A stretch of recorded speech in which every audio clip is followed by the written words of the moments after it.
You're listening to The Money Hour with your host, Tina Mitchell, on Alternative Talk, AM 1150. Now, back to the show with local mortgage and finance expert, Tina Mitchell. Welcome back to The Money Hour with your host and mortgage expert, Tina Mitchell, right here on 1150 AM KKNW, the Saturday, November 26th show. I am committed to providing you knowledge needed to be successful in every area regarding your finances. Knowledge is power, and that's what you'll receive from listening to the show today. If you're hearing my show at a different time or day, you are listening to a rebroadcast, but you can call the show at 1-855-400-1150.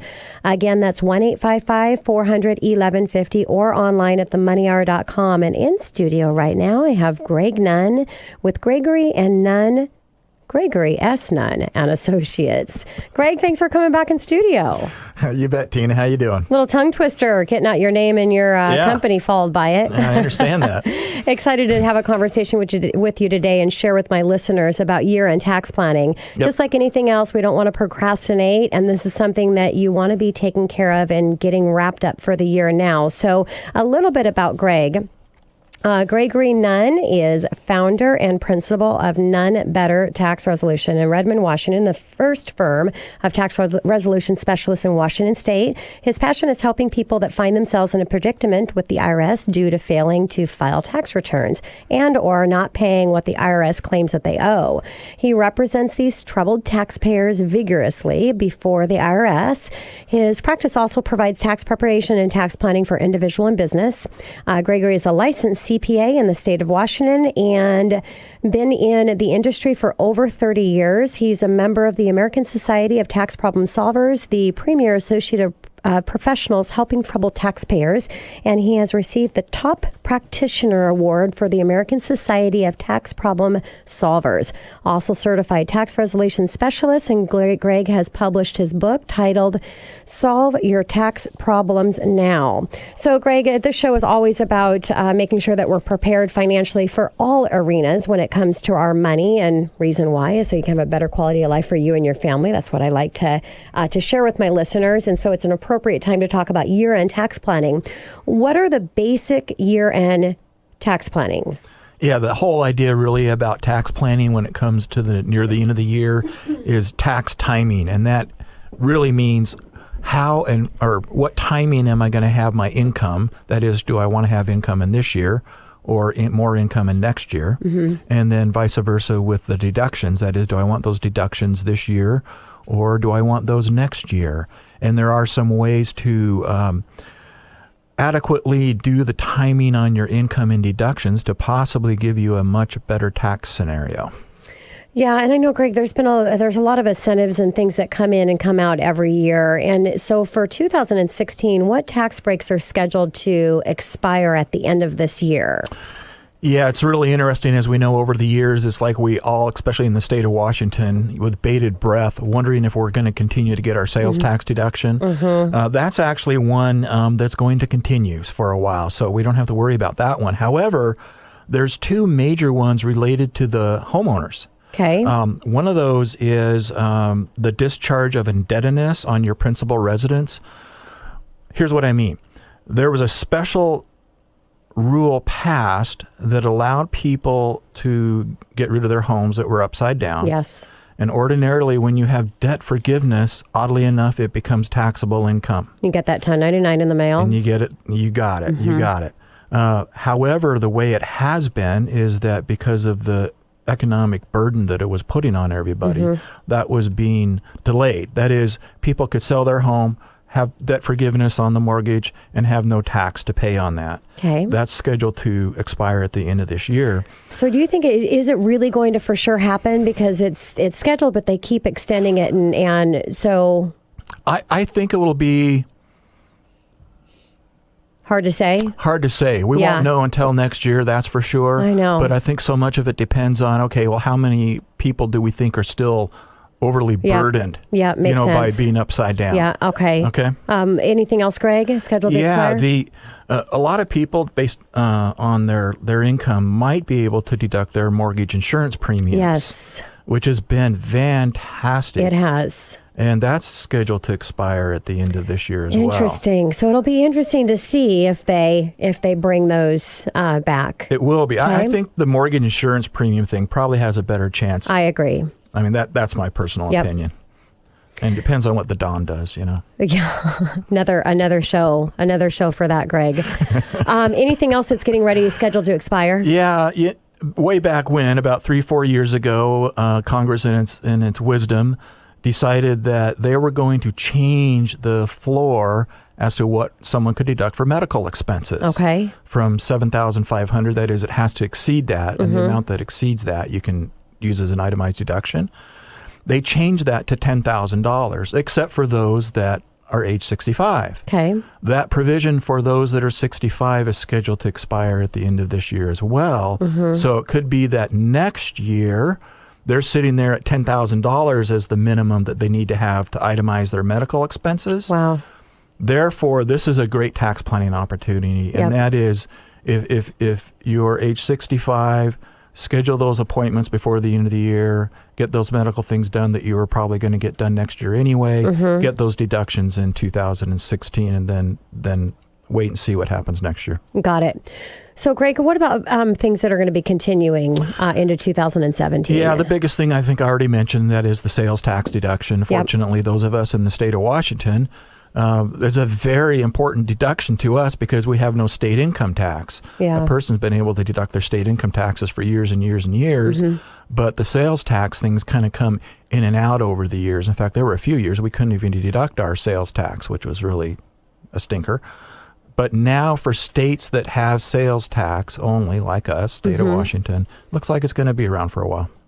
Okay. Anything else? Any other big things sticking around? Oh, I'm sure there are other big ones, but I'm not omniscient. But I know that the sales tax one is one we always worry about. Got it. So, Greg, if you own stock, what are some strategies that you should be considering? Yeah, this is a really great planning opportunity. So meet with your financial planner or whoever you are advisor and go over this. And a lot of people will look at their portfolio at the end of the year and try to make decisions on, okay, well, what do I want to keep and what do I want to get rid of?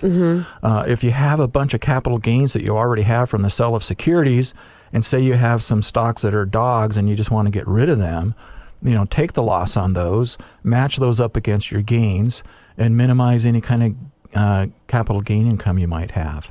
It's a great little strategy. So when I'd like to give a shout out with a financial advisor, because really the end of the year is really planning with your financial advisor in conjunction with your professional CPA. I mean, if you have a portfolio, meet with your advisor. Yes. Go over it. So, Greg, what are some traditional IRA and Roth IRA strategies that you can talk about? This is an interesting one because it does provide a great planning opportunity. And that is, you might be in a year where your income is lower than it ordinarily is. And you got this IRA account sitting there. So you may want to consider converting that regular IRA to a Roth IRA and pay the tax on that now. Okay. Because you'll be in a lower tax bracket right now. Yep. The trade-off is that keep in mind that if you do the rollover, you got to pay the tax. So that tax, in theory, that you paid isn't sitting there in that investment account anymore. Okay. So it could take you a number of years to try to make that up, if you will. So that needs to be part of the consideration is, if I move the money and pay the tax, what will the growth look like in that account? And if I don't move the money, what would the growth look like in that account? And make a financial decision. See what makes most sense. Exactly. So, Greg, what if you are receiving a year-end bonus from your employer? In smaller companies, this is much easier to do than larger ones. But if you're looking at getting a year-end bonus and your income is already in a pretty high tax bracket, hey, see if you can talk to your employer into getting that to you next year. Okay. Or vice versa. Yeah. Maybe you really do want it this year, but hey, it's good to know instead of being caught by surprise that you had 25% withheld, but you owe another 10% in tax. Yeah, exactly. So what about accelerating some deductions? Can you talk about that? Yeah, the acceleration of deductions. Again, this is, I would say, for the prudent financial person, what I'm about to say.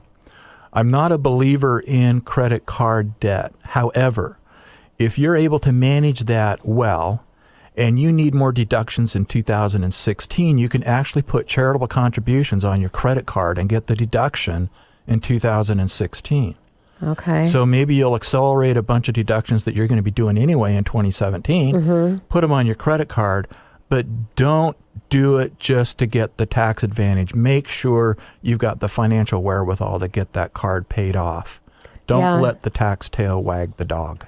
And, it's just, I can't say enough, and I'm always doing a shout out for really having your team of people in line when it comes to your finances and strategizing, because there's so many opportunities that you can, in this conversation, pay less taxes, or worst case, pay a lot more. So finding out what those strategies are that are specific to your own situation. So Greg, for my listeners over 64, what is this that you hear about the floor for medical deductions going up? Exactly. Okay. And sorry I answered this question. I got ahead of myself. Apologize to everybody. But it comes back to getting that deduction now. Yes. If it's going to go from 7,500 floor to a 10,000 floor, hey, that's a pretty big difference. There's $2,500. You're in a 20% tax bracket. You just saved over $400. So Got it. It's worth it. Okay. It's a nice dinner. So you've got a flexible spending account with your employer. And first, what is and how is this can be a tax benefit with you? Flexible spending accounts are a fantastic benefit if your employer offers that. Okay. It's the ability to set aside some money that you can utilize for your out-of-pocket medical expenses.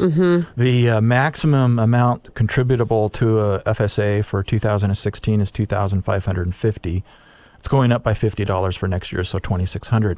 But it gives you the ability to set that money aside, and it's after tax, so it's fantastic. You don't have to pay your taxes on it. The caveat is this: it depends on the plan your employer has. A lot of them is you have to use all that money up by the end of the year or you lose it. Yeah. Others provide a carryover provision of being able to use it for the following 2.5 months of the following year, or a carryover of $500. So make sure you know what's going on with that so you don't put money aside, get the tax advantage, and end up losing more money than the tax advantage provided you. Yeah, I didn't realize that I've never been with a company that's had that, but that could be devastating financially. It could. Use it or lose it. So if you know your kids are getting braces and you've got an idea of what that's going to cost, then go ahead and prepare for that. You betcha. So what about health savings account? How can these be beneficial? These health savings accounts, in my opinion, are just awesome.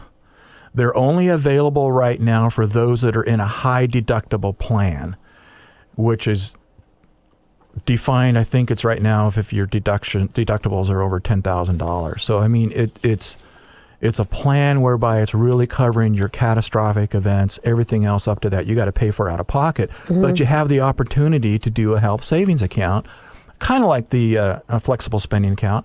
You set the money aside. It's got to be utilized for medical expenses. And you get the tax deduction for putting money into this health savings account. And one of the really awesome things is if you don't use it all, it carries over. It's your money forever. Yeah. You don't lose it.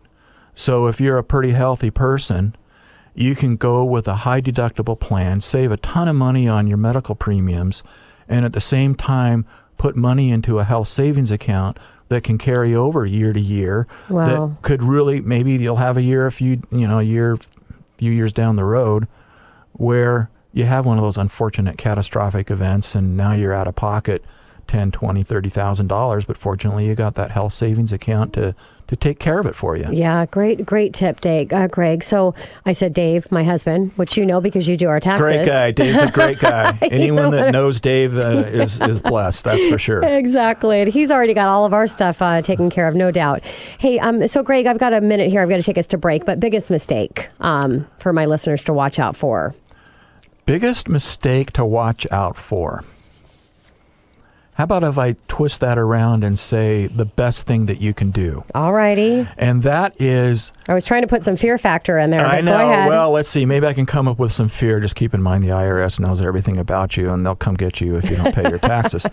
However, having said that, the best thing is document everything that you deduct. Got it. And that will relieve that concern you might have about an audit. You still might get audited by the IRS, but by golly, if you have all of that documentation, you're going to put that auditor at a stop. They're going to be very happy. They'll just go, fantastic, good job, and move on. Awesome. And I'm going to say this because I've heard you say it many times in air is, procrastinate, don't do it. If you owe money, pay the money. If you don't have the money, talk to your CPA and find out how you can put a plan together. Don't not pay attention to it. You got to deal with it. So file the tax return. File the tax return. Even Greg, if you can't pay. Exactly. Greg, thank you so much again for coming in studio. All right, Tina.